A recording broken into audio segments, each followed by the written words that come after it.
इस लेक्चर में हम definition and elements of partnership पर चर्चा करेंगे। भागीदारी की परिभाषा एवं उसके आवश्यक तत्वों पर चर्चा करेंगे। भागीदारी को भारतीय भागीदारी अधिनियम 1932 की धारा 4 में परिभाषित किया गया है। भारतीय भागीदारी अधिनियम 1932 की धारा 4 भागीदारी, भागीदार, फर्म और फर्म नाम, इन 4 शब्दों को परिभाषित करती है। Partnership has been defined under Section 4 of Indian Partnership Act 1932. Section 4 of Indian Partnership Act defines partnership, partners, firm and firm name.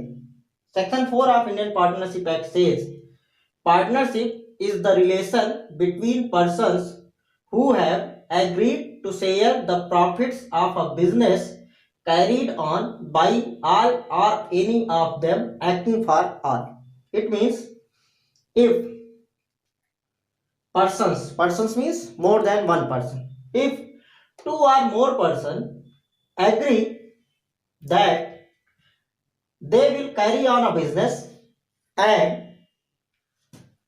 they will share the profits earned by them in that business, and the business will be carried on by all of them or any of them acting for all, in that condition such a relation will called be partnership.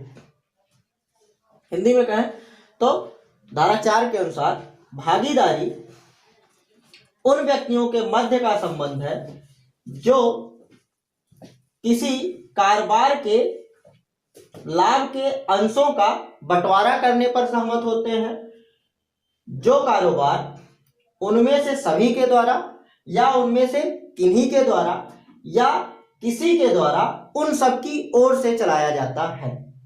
अर्थात भागीदारी के लिए जरूरी है कि 2 या 2 से अधिक व्यक्ति हों, वो कोई कारोबार करें और उस कारोबार से जो भी वो लाभ अर्जित करते हैं उस लाभ को वो आपस में बांटने के लिए सहमत हों, और ये कारोबार उन सभी के द्वारा चलाया जा सकता है या उन सभी में से किन्हीं या किसी, मतलब उनमें से कुछ के द्वारा चलाया जा सकता है, लेकिन जो भी कारोबार वो चलाएंगे वो सबकी ओर से चलाएंगे। मतलब भले ही उनमें से कुछ लोग ही उस कारोबार का संचालन करते हों, लेकिन वो जो भी कार्य करेंगे वो उन सभी के द्वारा किया हुआ माना जाएगा। क्योंकि पार्टनर्स भागीदारों के बीच में कॉन्ट्रैक्ट ऑफ एजेंसी का रिलेशन एग्जिस्ट करता है, अभिकरण का की संविदा एग्जिस्ट करती है, जिस पे हम आगे चर्चा करेंगे। तो वो व्यक्ति जो भागीदारी फर्म का कारोबार चलाते हैं उनको एक्टिव पार्टनर्स बोलते हैं, सक्रिय भागीदार बोलते हैं, और जो व्यक्ति भागीदारी फर्म के कारोबार का संचालन नहीं करते हैं, अर्थात जिन्होंने इस बात की तो संविदा की है कि वो बिजनेस में हिस्सा लेंगे मतलब उसमें कैपिटल वगैरह कंट्रीब्यूट करेंगे और प्रॉफिट में हिस्सा लेंगे, वो सभी भागीदार बन जाते हैं। जरूरी नहीं कि वो सभी उस फर्म के कारोबार का संचालन करें। मतलब अगर कोई दुकान भागीदारी द्वारा चलाई जाती है तो जरूरी नहीं कि वो सभी लोग उस दुकान पर बैठें और उस दुकान के लेन देन में हिस्सा लें। और भागीदारी के लिए जरूरी है कि वो प्रॉफिट्स में शेयर करने का कॉन्ट्रैक्ट होना चाहिए। जरूरी नहीं है कि सभी लोग लॉस में भी कंट्रीब्यूट करें। भागीदारी में कुछ व्यक्ति ऐसे भी हो सकते हैं जो इस बात का कॉन्ट्रैक्ट कर ले कि वो केवल लाभ में हिस्सा लेंगे, लेकिन वो हानि में कुछ भी कंट्रीब्यूट नहीं करेंगे, वो हानि में कोई अंशदान नहीं करेंगे। Section 4 para 2 defines partners, firm and firm name. It says persons who have entered into partnership with one another are called individually partners and collectively a firm. अर्थात वो व्यक्ति जो भागीदारी में सम्मिलित होते हैं एक दूसरे के साथ, वे व्यष्टिता मतलब व्यक्तिगत तौर पर या अलग अलग भागीदार कहलाते हैं और सामूहिक तौर पर फर्म कहलाते हैं। अर्थात अगर 5 लोग किसी भागीदारी का सृजन करते हैं, 5 लोग सम्मिलित रूप से आपस में यह करार करते हैं कि वो कोई कारोबार आपस में संचालित करेंगे, मिलकर संचालित करेंगे और उसमें पूंजी का निवेश करेंगे और जो भी कुछ भी उससे लाभ होगा उसको आपस में बांट लेंगे। तो जब इन 5 लोगों की, मान लीजिए ABCDE हैं, तो जब इन 5 लोगों की हम व्यक्तिगत तौर पर बात करेंगे, मतलब अलग अलग सभी की बात करेंगे, तब हम उनको भागीदार कहेंगे, पार्टनर्स कहेंगे। लेकिन जब हम उनको सामूहिक तौर पर संबोधित करना चाहेंगे या जब हम उनकी सभी की सम्मिलित रूप से चर्चा करेंगे तो उसको हम फर्म कहेंगे। मतलब इस उदाहरण में अगर हम ABCD या E में से किसी एक को रिफर करना चाहते हैं या उन सभी को अलग अलग रिफर करना चाहते हैं, तब हम उनको भागीदार कहेंगे या पार्टनर्स कहेंगे। लेकिन जब हम ABCDE इन 5 की सम्मिलित रूप से बात करेंगे तब हम उनको फर्म कहेंगे। ठीक। And the name under which their business is carried on is called the firm name, और वह नाम जिसके अंतर्गत उनका कारोबार चलाया जाता है उसको फर्म नाम कहते हैं। It means if some persons name their business as A, B and C company, in that condition the name A, B and C company is firm name। अर्थात अगर यदि जो कारोबार वो करते हैं उसका कोई नाम रखते हैं, उन्होंने कुछ भी नाम रख दिया, उसका काका एंड कंपनी या कुछ भी नाम रख दिया, तो वह उस बिजनेस का जो नाम वो रखेंगे उसको हम फर्म नाम कहेंगे। मतलब जो भी उनके दुकान का या कोई और बिजनेस वो जो कर रहे हैं उसका जो भी वो नाम रखेंगे उसको हम फर्म नाम कहेंगे।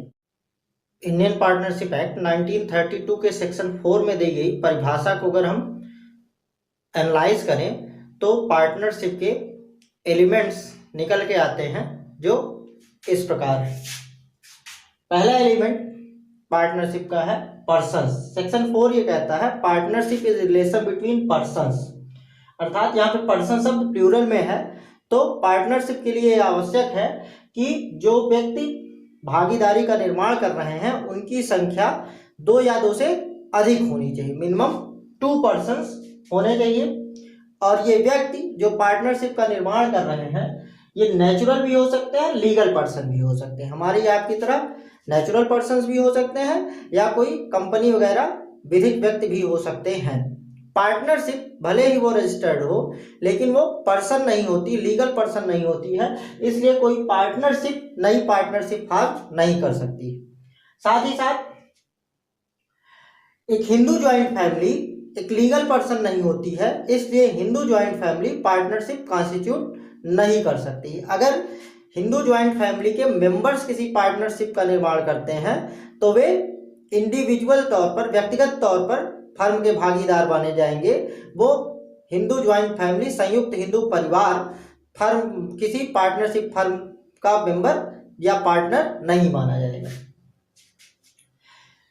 तो 2 और पर्सन का मतलब मिनिमम 2 पर्सन होने चाहिए, लेकिन मैक्सिमम संख्या, मैक्सिमम नंबर ऑफ पर्सन या किसी भागीदारी के लिए भागीदारों की अधिकतम संख्या क्या हो सकती है, इसके बारे में इंडियन पार्टनरशिप एक्ट 1932 कुछ नहीं कहता है।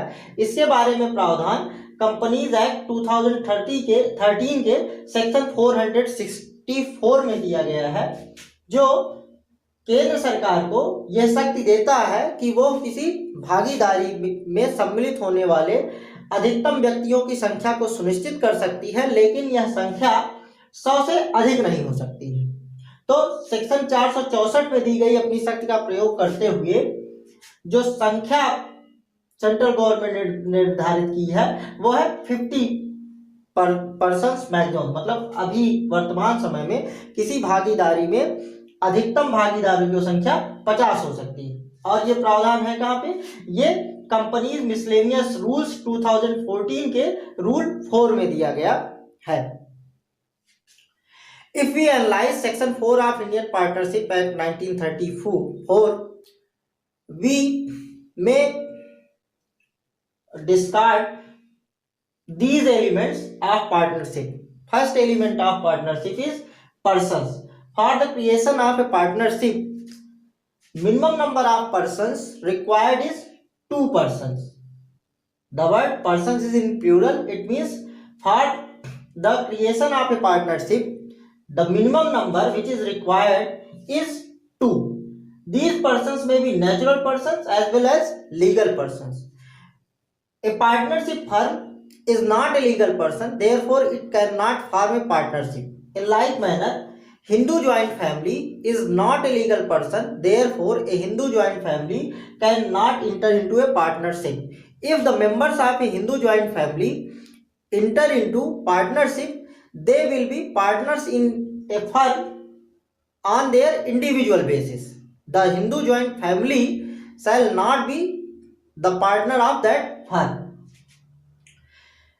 Indian Partnership Act 1932 doesn't deal with the maximum number of persons who may form a partnership. In this regard, provision has been made under Section 464 of Companies Act 2013. Companies Act 2013, Section 464 empowers the central government to prescribe the maximum number of persons in a partnership firm, but this number cannot be more than 100.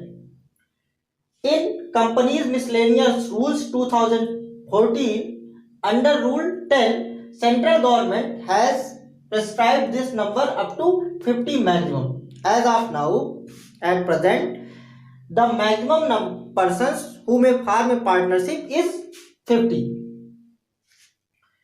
भागीदारी का दूसरा आवश्यक तत्व है करार। भागीदारी अधिनियम की धारा 5 ये कहती है कि भागीदारी के संबंध का सृजन संविदा द्वारा होता है, न कि प्रास्थिति द्वारा। अर्थात भागीदारी के सृजन के लिए पक्षकारों के मध्य संविदा का होना आवश्यक है। किसी प्रास्थिति के कारण कोई व्यक्ति भागीदारी का सदस्य नहीं बन सकता है। भागीदारी का सदस्य बनने के लिए यह आवश्यक है कि वो संविदा करे। तो general provisions of Indian contract act 1872, भारतीय संविदा अधिनियम 1872 के जो जनरल प्रोविजंस हैं वो इंडियन पार्टनरशिप एक्ट के भी मामले में लागू होते हैं। तो इस तरीके से एक एग्रीमेंट के लिए जो भी इसेंशियल एलिमेंट्स भारतीय संविदा अधिनियम 1872 में बताए गए हैं वो सभी यहाँ पर मौजूद होने आवश्यक हैं। ये भागीदारी का करार जैसा कि section 9 of Indian contract act 1872 में कहा गया है कि वो एक्सप्रेस भी हो सकता है और इम्प्लाइड भी हो सकता है। अर्थात भागीदारों के मध्य अभिव्यक्त करार के भी माध्यम से भागीदारी का सृजन हो सकता है और उनके मध्य एक विवक्षित संविदा द्वारा भी भागीदारी का निर्माण हो सकता है। The second element required for the creation of a partnership is agreement. Section 5 of Indian Partnership Act says the relation of partnership arises from contract and not by status. It means for the creation of a partnership, existence of a contract is must. A partnership cannot be created by status. General provisions of Indian Contract Act 1872 apply on Indian Partnership Act also. Therefore, the essential requirements which are prescribed under Indian Contract Act 1872 for the creation of an agreement is required to be fulfilled in case of a partnership agreement between the partners. According to Section 9 of Indian Contract Act 1872, an agreement may be express or implied. Therefore, an agreement for the creation of a partnership may be an express agreement or it may be an implied one. भागीदारी का तीसरा आवश्यक तत्व है कारोबार। कारोबार को भारतीय भागीदारी अधिनियम की धारा 2 के ख में परिभाषित किया गया है, जो ये कहता है कि कारोबार के अंतर्गत प्रत्येक वाणिज्य, उपजीविका या पेशा आता है। यहाँ पे दी गई कारोबार की परिभाषा एक व्यापक परिभाषा नहीं है। कारोबार शब्द को उन सामान्य अर्थों में समझा जाना चाहिए जहां जैसा ये हमारे लोक व्यवहार में सामान्यतः प्रयुक्त किया जाता है। बिरधी चंद बनाम भरत चंद के केस में नागपुर उच्च न्यायालय ने ये कहा कि कारोबार के लिए यह आवश्यक है कि वहां पर समव्यवहारों की एक श्रृंखला होना चाहिए। किसी एक समव्यवहार से कारोबार का निर्माण नहीं हो जाता है। अगर हम इसको उदाहरण द्वारा समझना चाहें तो हम कह सकते हैं कि अगर दो या अधिक व्यक्ति मिलकर कोई एक सामान एक बार खरीदते हैं और उसको आपस में बांट लेते हैं, तो अगर इस कारोबार से उनको इस समव्यवहार से उनको फायदा हो भी जाता है तो भी इसको कारोबार नहीं कहेंगे। इसको कारोबार हम तभी कहेंगे जब वो खरीदने बेचने के कार्यों की एक श्रृंखला का निर्माण करेंगे, मतलब जब वो लगातार किसी सामान को खरीदेंगे बेचेंगे और उससे लाभ अर्जित करेंगे, तब हम उसको कारोबार कहेंगे। The third essential element for the creation of partnership is business. The word business is defined under section 2B of Indian Partnership Act 1932. It says business includes every trade, occupation or profession. The definition given under section 2B is not an exhaustive one. The word business may be taken in its ordinary sense. In the case of Virdhi Chand versus Bharat Chand, Nagpur High Court observed that for the creation of a partnership for the business, there must be a series of transactions.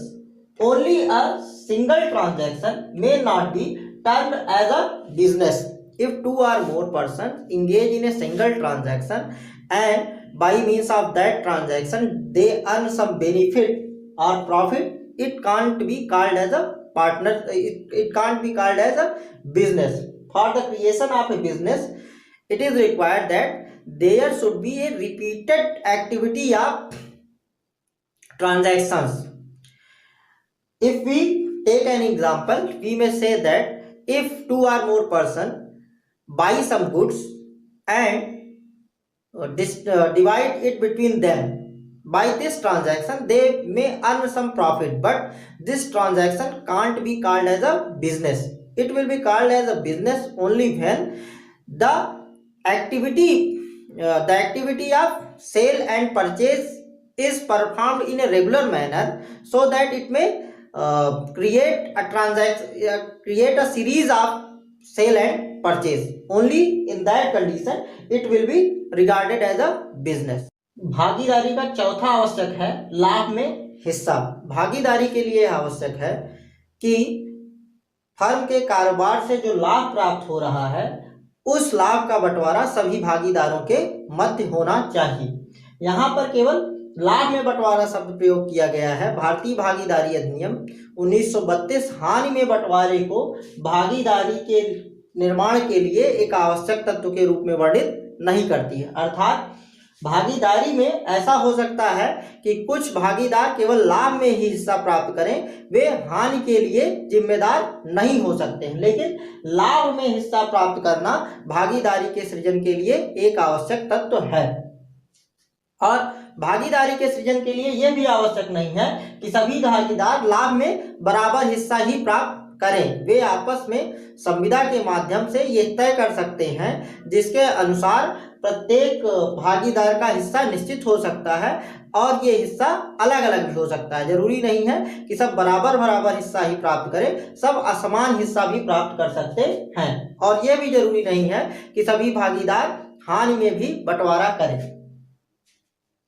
भारतीय भागीदारी अधिनियम की धारा 13 खा एक सामान्य नियम बताती है कि भागीदारों के मध्य संविदा के अधीन प्रत्येक भागीदार भागीदारी को होने वाले लाभ में बराबर हिस्सा प्राप्त करेगा और वह हानि में भी बराबर अभिदाय करेगा। अर्थात भागीदारों के मध्य अगर कोई विपरीत संविदा नहीं है, भागीदारों ने आपस में ऐसी कोई संविदा नहीं की है जिसके अनुसार उन्होंने ये निश्चित किया हो कि कौन कौन भागीदार किस अनुपात में लाभ में हिस्सा प्राप्त करेगा, या कौन कौन भागीदार केवल लाभ में हिस्सा, लाभ और हानि दोनों में हिस्सा प्राप्त करेगा, और कौन भागीदार केवल लाभ में हिस्सा प्राप्त करेगा, या कौन सा भागीदार हानि में अभिदाय नहीं करेगा। तो एक सामान्य सा नियम यह है कि सभी भागीदार लाभ में भी बराबर हिस्सा प्राप्त करेंगे और वे हानि में भी बराबर का योगदान करेंगे। लेकिन ये भागीदारों के मध्य संविदा के अधीन है, अर्थात वे आपस में संविदा करके इसके विपरीत नियम भी बना सकते हैं। The fourth essential element required for the creation of a partnership is to share the profits. For the creation of a partnership, it is necessary that all the partners have right to get their share in profit. To share in the losses is not a necessary requirement under partnership. It means a partnership may be created to share the profits, and some partners may share in profits only. They may make a contract that they shall not contribute in the losses, and it is also not necessary that all the partners receive profits equally. There may be a unequal distribution of profit in a partnership firm. Section 13B of Indian Partnership Act says, subject to the contract between the partners are entitled to share equally in the profits and shall contribute equally to the losses sustained by them. It means if there is not a specific contract about the distribution of profit and losses incurred, in that condition all the partners shall get equal share in the profit and they shall contribute equally in the losses. But the partners may enter into a contract by means of which they may provide that any partner shall receive only profits, he will not contribute in losses, or they may enter into contract according to which the share of every partner is defined and it may be an unequal share also. पांचवा आवश्यक तत्व जो है वो है पारस्परिक अभिकरण। भागीदारी में जो भागीदार होते हैं उनके मध्य पारस्परिक अभिकरण का संबंध विद्यमान होता है। पारस्परिक अभिकरण का संबंध विद्यमान होने का मतलब ये है कि सभी भागीदार एक दूसरे के मालिक और अभिकर्ता माने जाते हैं। मालिक और अभिकर्ता माने जाने का मतलब ये है कि प्रत्येक भागीदार फर्म का अभिकर्ता होता है और प्रत्येक भागीदार फर्म का मालिक भी होता है।